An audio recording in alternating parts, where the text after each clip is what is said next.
If you're sick of being overlooked, no matter how hard you train, I know exactly how that feels. I've been cut from trials, worked flipping burgers in McDonald's, washing windows just to make a living. And yet I'm sat here as a professional rugby league player, Ireland's second ever Super League homegrown player, and an Ireland international. But rugby wasn't always meant for me.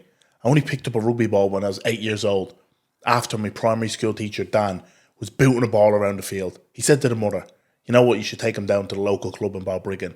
So that she did. 8 years old, non-athlete, no sporting abilities, not quick, not strong, not an athletic kid, not from a rugby family. I picked up the rugby ball for the first time. And just like that, I sit here now, 17 years later, a professional rugby player. And still to this day, I can't believe how I came to be. I began playing rugby, as I said, at Balbriggan. It was a small town club, nothing too special. And as the years progressed, I got more and more into sport. Initially, all I cared about was throwing grass around. I wasn't really interested in rugby. As I said, I wasn't a natural athlete. As I grew up a little bit, our coach pulled me into Gaelic football, into hurling, into cricket as well. I became more of a sporty kid. Like anyone at that age, I didn't know what I wanted to do. Probably wanted to be an astronaut. And by the time I turned 14, I did know. And professional rugby was all I dreamt about.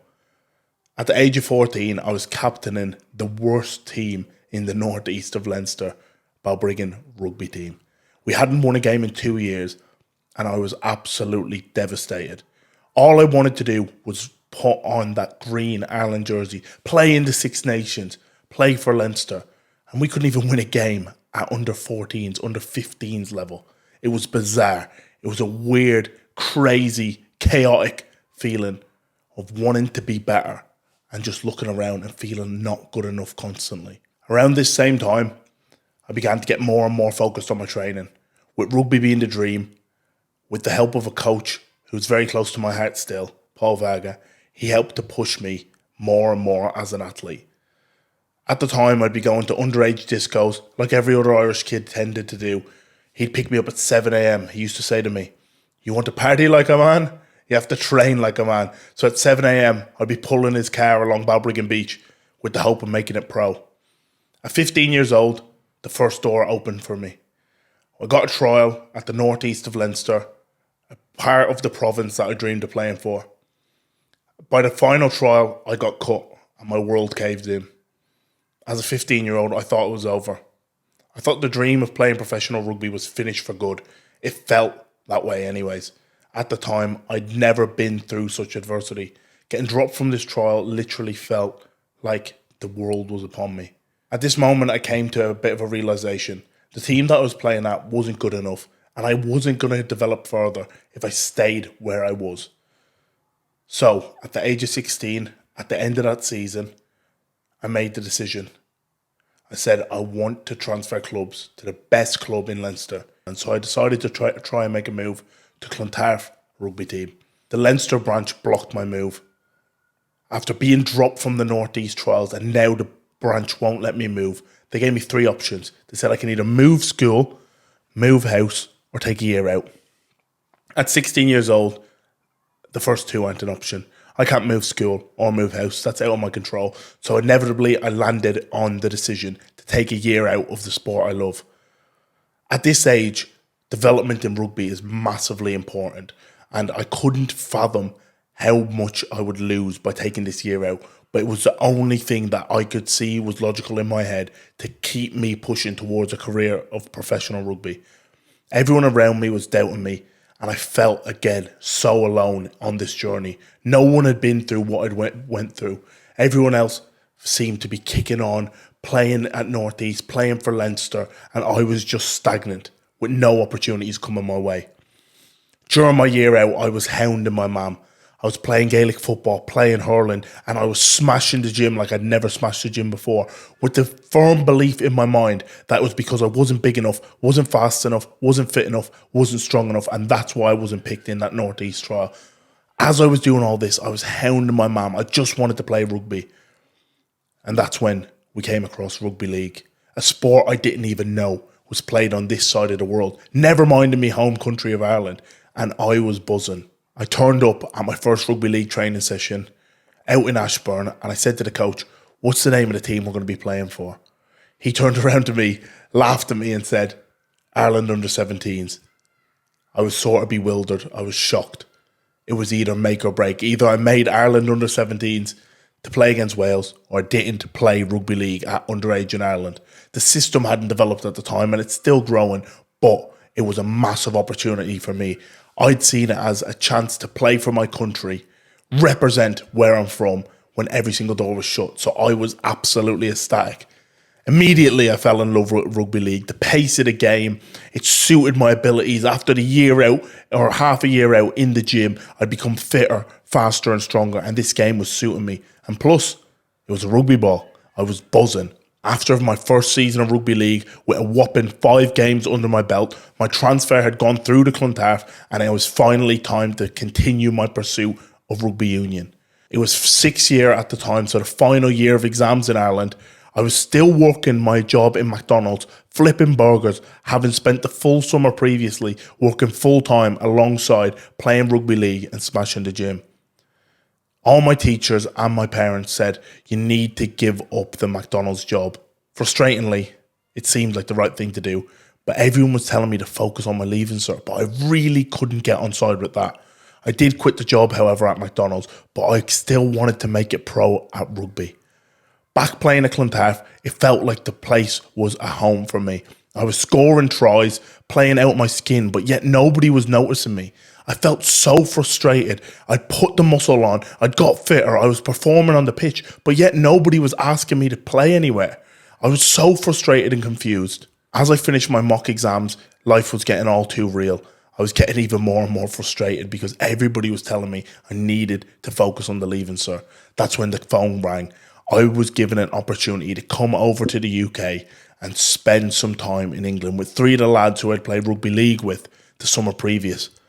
So all this time playing rugby union, not one door had opened for me since the North East trials. Yet, having played a summer of rugby league, only a handful of games, I'm getting the opportunity to come over to Super League Academy and show what I'm about, even though it was only for a week. And realistically, it wasn't even a trial. It was more a show about the training ground and get involved with the academy. But still, for a kid who was only 17 years old, this was a life-changing experience. After the week in Huddersfield, I came back to Ireland, back to Balbriggan, back to the box room, and I was knuckling down for the leaving cert. All my teachers, everybody was telling me I needed to do my CAO and focus on university applications. People were calling me delusional to say that I wanted to be a pro rugby player. Realistically, they were probably right. There was no opportunities for me. Who was I to say I could make it pro? I'd never played in any team before. To be quite frank, I wasn't even turning heads. And about a week before my leaving cert, the biggest opportunity of my life came to me. I got a phone call saying I was getting offered a trial at Huddersfield Giants Academy.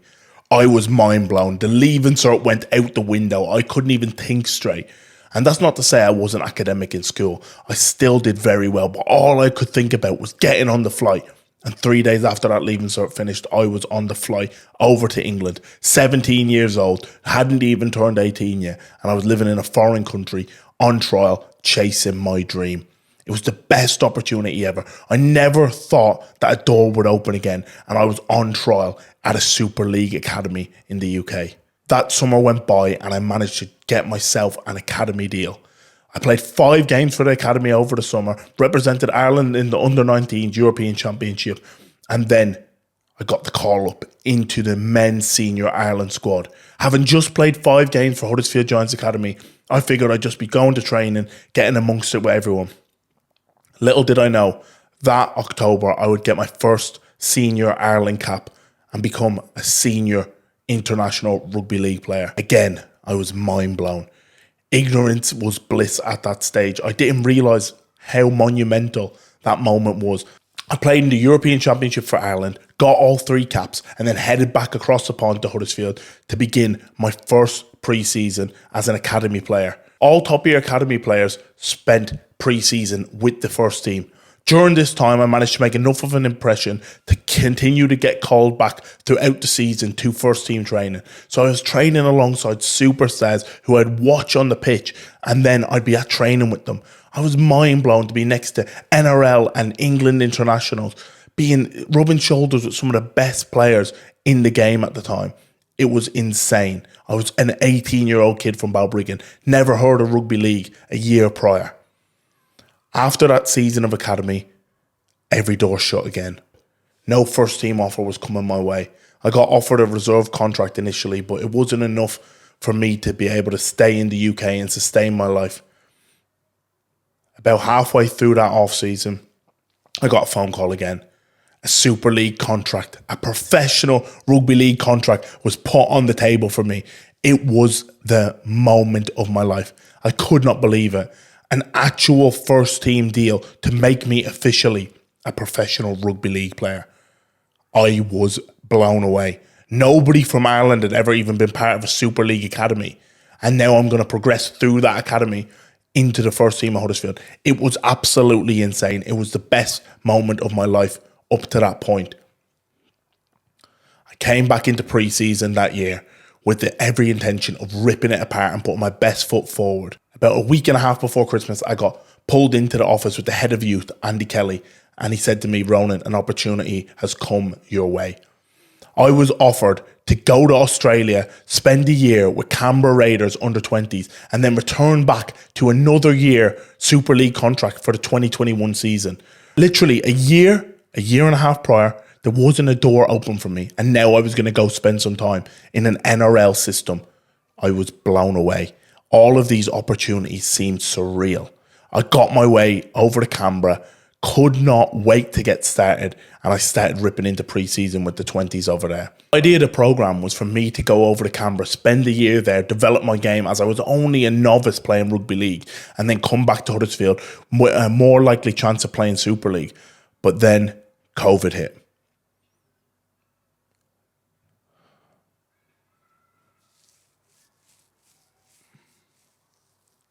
Two weeks after I'd upgraded my Canberra deal, I was at another crossroads. The pandemic had come, and that led me back to the box room in Balbriggan. I had no contract anymore at Canberra, having just upgraded it 2 weeks prior to coming home. My Huddersfield contract didn't start till the following season, and I was back in the box room in my mum's house. I was gutted. It felt like I was up here, having signed an academy deal, then a Super League deal, then going to an NRL system, and my whole world had come crashing down. I spent the first bit of time in lockdown, drinking beers, playing Warzone, and feeling really sorry for myself. I began window cleaning just to make a living, as I didn't have any rugby money coming in. It was really gutting. I was doing my best, but it was hard to stay positive. It felt like my world had come crashing down again, and it did not feel real. I was heartbroken to be back home in Ireland. As good as it was to be home, it was gutting to lose all those opportunities. Super League began to reopen during that summer of 2020, and I had to watch as all my teammates started to train again with the help of PCR tests, and I was still home in Ireland. I remember it like it was yesterday. I was halfway up a ladder, cleaning windows, when the notification came through on my Apple Watch. One of the journalists said, "Huddersfield Giants only have 16 fit players for this week's fixture." I ran down that ladder as quick as I could, and I made the phone call. Andy Kelly, head of youth. I said, "Mate, please bring me back. I'm begging. I just want to come back early." See, the thing was, I had a contract for the following season, but because of COVID, the environment was really bubbled off, so it was hard to bring more players in. But luckily enough, Andy pulled a few strings, and I was back in Huddersfield. I handed my notice into my job as a window cleaner, and on the next day, I was on a flight. I was delighted to be back. Ironically, that same year, I made my Super League debut against Wigan Warriors. In that moment, I became the second ever homegrown Irish player to play in the Super League, and I made history. I couldn't believe it was real. I was officially a professional rugby player, and I had a game to my name. Nobody could take that away from me. This was the most monumental moment of my life. Although it was behind closed doors, none of my family could watch. I was up here. I'd spent that summer prior cleaning windows, playing amateur Gaelic football and hurling, back playing for amateur rugby league teams, and actually doing a bit of training with Clontarf men's team as well. That same year, I made my Super League debut. The roller coaster rode on. That summer spent training, playing Gaelic, playing hurling, looking at myself, reflecting, was a massive pivotal moment. I look on at that part of my career as a massive low, which helped me project myself forward. Now, as I sit here, I've made over 100 professional career appearances, represented my country, Ireland, in a Rugby League World Cup, and continue to wave the flag high as an Irish professional rugby league player. None of this would have happened if it wasn't for grit, determination, and being brave enough to take the plunge and roll the dice when nobody said it was possible. If you feel overlooked, if you're not getting picked, if doors keep shutting in your face, don't quit. Bet on yourself. Keep grinding. Because you have to remember, you only lose if you give up on this journey. If this story hit home for you, drop a comment below. I read every single comment. And if you're still on your grind, keep grinding.